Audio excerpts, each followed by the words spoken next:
Welcome to this chapter of gases, and we will give a basic introduction and characteristics of gases in this chapter.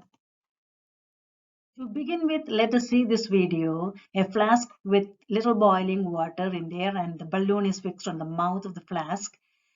When it is cooling down, the balloon is inflated inside the flask. How can we explain the science behind this observation? We can use a set of gas laws to explain this observation. So let us see that. What are the basic characteristics of gases? Let us see that one. So first of all, gases do not have any shape. It will take the shape of the container, no volume and no definite volume. Okay, it has volume but no definite volume. It will fill the entire container, whichever the size it is, and it has very good quality called compressibility. It is easily compressible because if a container with a little particle represented like this is pushed in by a piston, the particles will go closer. So the particles can go closer, so it is very compressible. So these are the basic characteristics of gases. So to explain these characteristics, we should know some variables. So these are the variables um, that explain and that define the state of a gas sample. So the first one is the temperature, which is measured by a thermometer, and the units we already learned, degrees Celsius and Kelvin, and we know how to convert between degrees Celsius and Kelvin. Add 273 to degrees Celsius to get Kelvin. So we should know this variable and how to convert that one. In gas law problems, we always use Kelvin scale. So if it is given in degrees Celsius, don't forget to convert it into Kelvin. And the second variable that defines the property of a gas is volume. So volume units are liter or dm cube, both are same. And another variable, another unit is milliliter or centimeter cube, which is both are same. Milliliter and centimeter cube are same. So how to convert liter to milliliter is 1 liter equal 1000 milliliter. So we learned this conversion factor as well. So we will be using this variable for solving the gas law problems. Okay, so another variable is pressure. So pressure is nothing but the force upon area. If the area is very less, more pressure. That's why the high heels are making impression on the soft surface. So we can measure the pressure using barometer and manometer. A barometer is used to measure the atmospheric pressure that looks like this. A manometer is used to measure the pressure inside a gas cylinder that looks like this. And the units are ATM, which is atmosphere, millimeter mercury, mmHg, and Pascal, PA, kilopascal, kPa. Another unit is torr. I know we are using several units for pressure, and in industry, we use another unit called PSI, which is pounds per square inch. So how to convert? It is already on your reference material. If it is not there, make sure you are writing these things down. 1 ATM equals 760 millimeter mercury, which equals 760 torr, which again equal 101.3 kilopascal. Okay.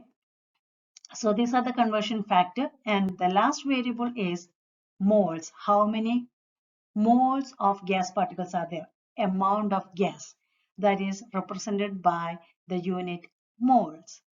Okay, so these are the four variables we will be dealing with in gas law problems, and not only in problems, in explaining the concept as well. So just some few conversion practice here.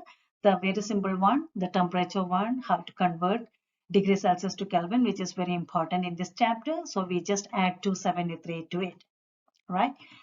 Okay, another variable is the conversion of pressure.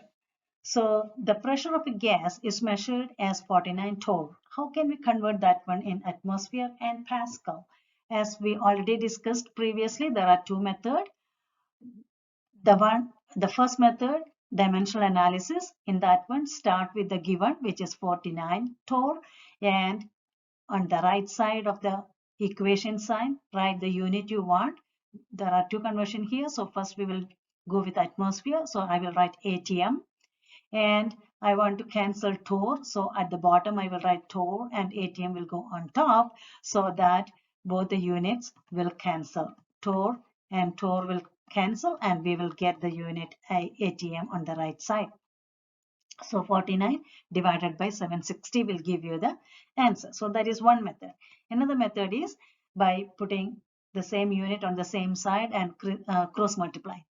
Okay, so in this case, we can cross multiply 1 ATM with a 49 and question mark with a 760. So when you write, both units should be on the same side, and then cross multiply and isolate the question mark.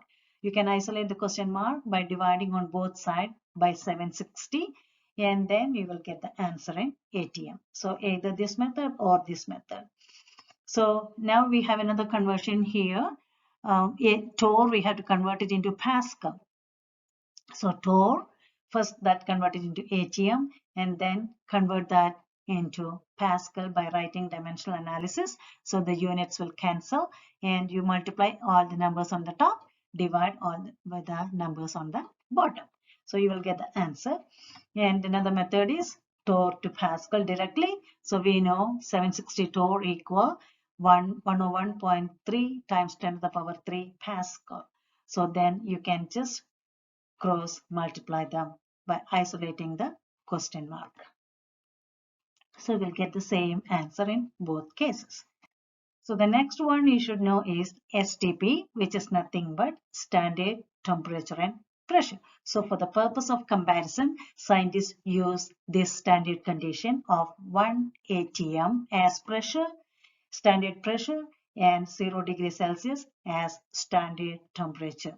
These conditions are called standard temperature and pressure, which is abbreviated as STP. So these are some basic things you should know to learn details of gas characteristics, and how the variables are related, and how to solve the problems, and how to explain the gas behavior. So if you know this basic concept, you are good to go.